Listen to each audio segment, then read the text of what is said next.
अस्सलाम वालेकुम। आज सितंबर की 5 तारीख है। ये मेरे पास सेब का एक पौधा है और इस पे मैं बडिंग या बड ग्राफ्टिंग का तरीका इस्तेमाल करते हुए पैमद लगाऊंगा। ये तरीका मौसम बहार से शुरू हो के तो मौसम ख़ज़ां के आने से पहले तक इस्तेमाल किया जा सकता है और इससे भी आसान और सादा तरीका ये है कि आप दरख्त के तने पे कट लगाएं और छिलका जुदा करने की कोशिश करें। अगर लकड़ी से छिलका जुदा हो जाए तो आप ये तरीका इस्तेमाल कर सकते हैं। अगर जुदा ना हो तो फिर वो कोशिश ला हासिल होगी। तो सबसे पहले मैं इस पे पैमद लगाने के लिए जो आम तरीका है उसका इस्तेमाल करूँगा और उसके लिए रूट स्टॉक पे एक कट लगाएं ऊपर से नीचे। ये कटाई लकड़ी तक जानी चाहिए। अभी टी शक्ल का एक तिरछा कट इसके बलाई हिस्से पे। अभी चाकू की मदद से ये छिलका हटाएं।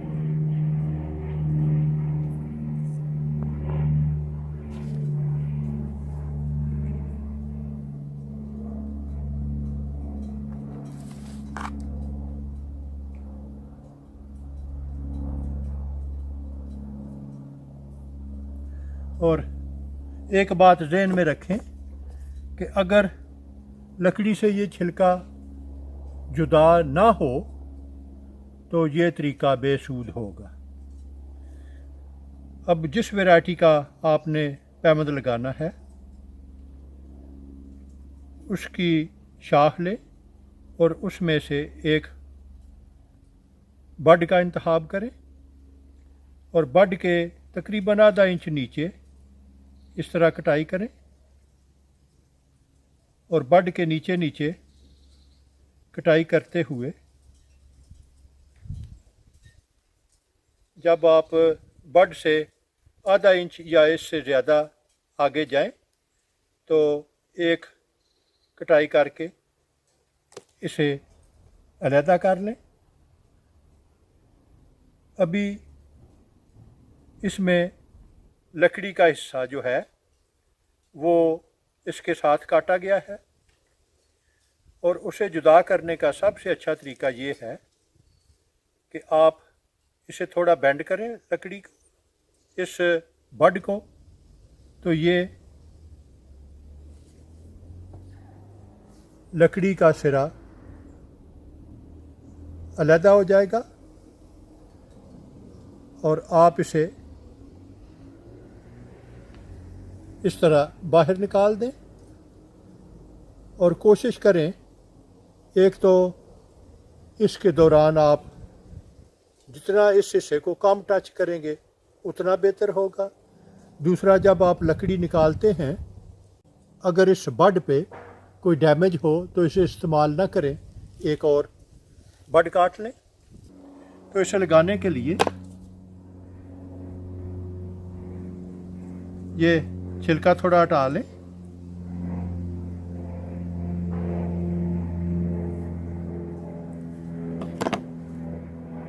और ये अभी मैंने इस कटाई के दरमियान में इसे रखा है। आप इस पत्ते के निचले हिस्से को बतौर हैंडल इस्तेमाल कर सकते हैं और अगर इसका कुछ हिस्सा इस कटाई से ऊपर रह जाए तो उसे काट दें। अब प्लास्टिक की एक पट्टी लेके तो इसे बांधना शुरू कर दें।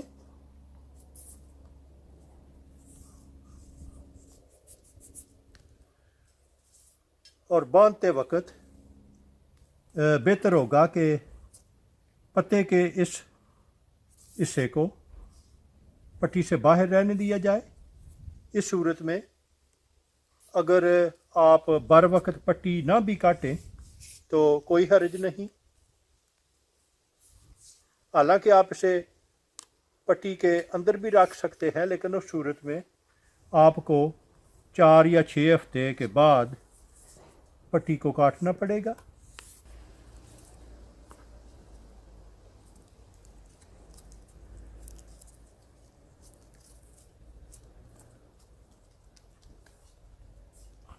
तो ये एक गिरा लगा दी है।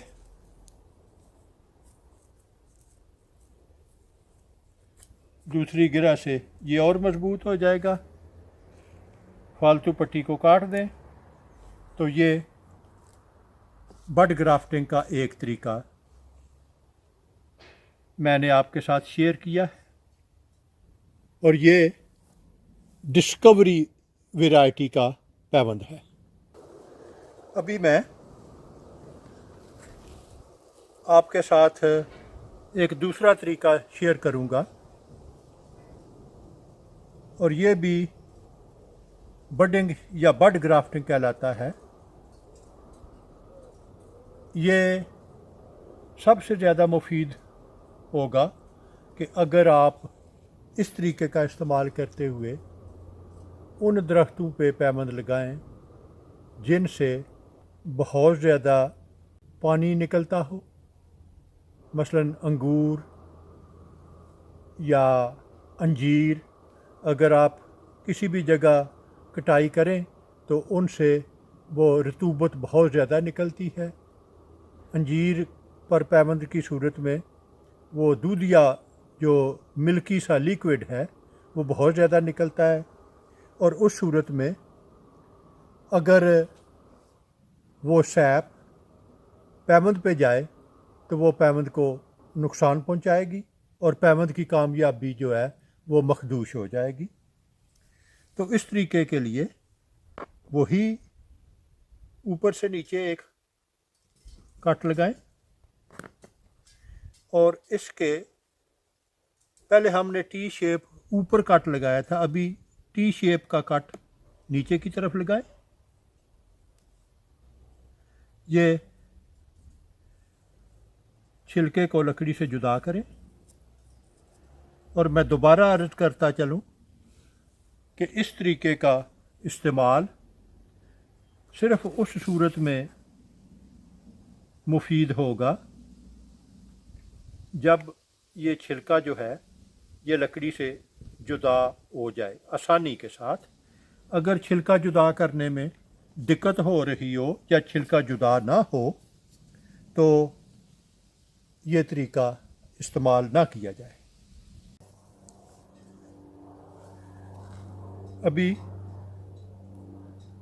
इस शाख से ये मेरे हाथ में यहाँ की एक सबसे मकबूल वैरायटी कॉक्सेस ऑरेंज पेपन की शाख है।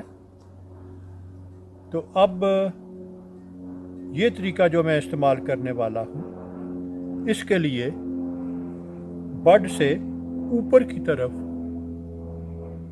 चाकू रखें आधा इंच और कटाई शुरू करें। पहले तरीके में हमने बड के निचले हिस्से से कटाई शुरू की थी, अभी बड के ऊपरी हिस्से से कटाई शुरू करें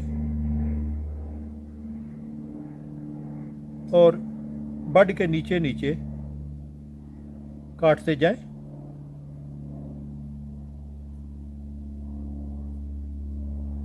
जब आप बड से आधा इंच या इससे ज़्यादा आगे जाएं तो आप इसे लकड़ी से जुदा कर लें।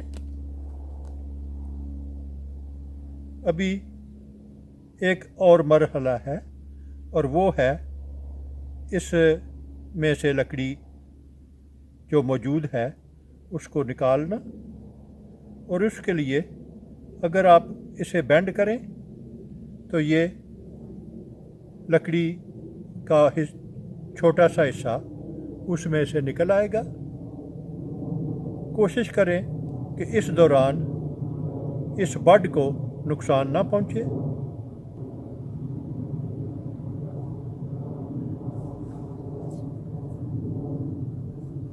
अभी छिलका हटा के तो इस हिस्से को छिलके के दरमियान में रखें और ऊपर की तरफ करते जाएं। ये अजाफी हिस्सा जो इस कटाई से बाहर है उसे काट दें। तो ये एक बड जो है इसे हमने इसमें दाखिल कर दिया है। प्लास्टिक की पट्टी लेके इसे नीचे से बांधना शुरू करें। बेहतर होगा कि पत्ते का ये हिस्सा पट्टी से बाहर रहे। आप इसे पट्टी के अंदर भी कर सकते हैं, लेकिन उस सूरत में आपको 4 या 6 हफ्ते के बाद पट्टी को काटना पड़ेगा। अभी ये कामयाबी की सूरत में 4 या 6 हफ्ते के बाद अगर आप पट्टी उतारें तो आपको अंदाज़ा हो जाएगा कि अगर ये दरख्त का हिस्सा बन गया है, उस सूरत में ये सब्ज़ होगा, ये दरख्त के साथ बिल्कुल मुकम्मल तौर पे उसका हिस्सा बन चुका होगा। अगर आप मामूली सा इसे काट लगाएं तो आपको अंदाज़ा हो जाएगा कि ये चिपक चुका है, ये उससे जुदा नहीं होगा। तो इसका मतलब है कि ये कामयाब है।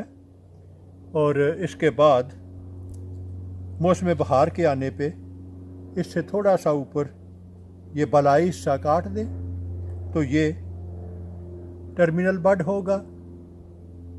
और इस तरह ये एक नई वैरायटी का पैवन जो है वो आपको मिल जाएगा। अक्सर औकात मुझे लोग सवाल करते हैं कि मैं किस मौसम में ये पैबंद लगाऊं। हर शहर का अपना मौसम होता है। अगर पाकिस्तान के जनूबी हिस्से में अगर आप वहाँ पे हैं तो वहाँ जनवरी के आखिरी हफ्ते में मौसम बहार शुरू हो जाता है। दरख्तों से कौंपलें जो हैं वो निकलती आपको नज़र आती हैं। लेकिन वस्ती पंजाब में वो एक हफ्ते के बाद वो वक्त या बहार का वो वक्त जो है उसे थोड़ी सी देर लगती है। पंजाब के बालाई इलाकों, शुमाली इलाका जात में ये बहार की आमद की मुख्तलिफ तारीख। तो आप जिस जगह भी रह रहे हैं आप उस इलाके के मौसम और दूसरे अवामल को ज़हन में रखें। मेरे लिए किसी को किसी भी तारीख़ का तयन करना बहुत मुश्किल होता है। मसलन ये तरीका सिर्फ़ उस वक़्त किया जा सकता है और उस वक़्त कामयाब होगा अगर छिलका आसानी के साथ दरख्त की लकड़ी से जुदा हो जाए। अगर ऐसा ना हो तो आप दूसरा कोई भी तरीका इस्तेमाल कर सकते हैं। और ये अमूमन मौसम बहार से शुरू हो के तो ख़ज़ां के आने तक ये तरीका इस्तेमाल किया जा सकता है। और फिर इसके अलावा हर दरख्त का अपना अपना मौसम होता है। मसलन 2 या 3 हफ्ते पहले मैं एक दोस्त के यहाँ प्लम्स के दरख्त पे मैंने कुछ पैबंद लगाने थे, तो मैंने सोचा कि मैं बडिंग का तरीका इस्तेमाल करूं। तो मैं छिलका उतारने में कामयाब नहीं हो सका, लेकिन 2 या 3 हफ्ते के बाद सेब के इस दरख्त से आसानी के साथ छिलका जो है वो जुदा हो गया है। तो आप इन सब चीज़ों को अपने ज़हन में रखें और फ़ैसला करें। अगर छिलका जुदा हो जाए तो बेहतर ये तरीका आजमा लें, अगर ऐसा ना हो तो फिर दूसरे तरीके का इस्तेमाल कर लें। अगर आपको मेरा काम पसंद आए तो अपने दोस्त अहबाब और रिश्तेदारों के साथ शेयर करें। मेरा वजूद इस वसी दुनिया में एक छोटे से छोटे नुक्ते से भी कई मिलियन छोटा है। अगर आप एक दफ़ा मुझे गुम कर देंगे तो फिर शायद आपके लिए मुझे ढूंढ निकालना मुश्किल हो जाए। तो क्यों ना इससे बचने के लिए आप मेरे चैनल को सब्सक्राइब करें, तो आपके लिए मुझ तक रसाई आसान होगी। शुक्रिया।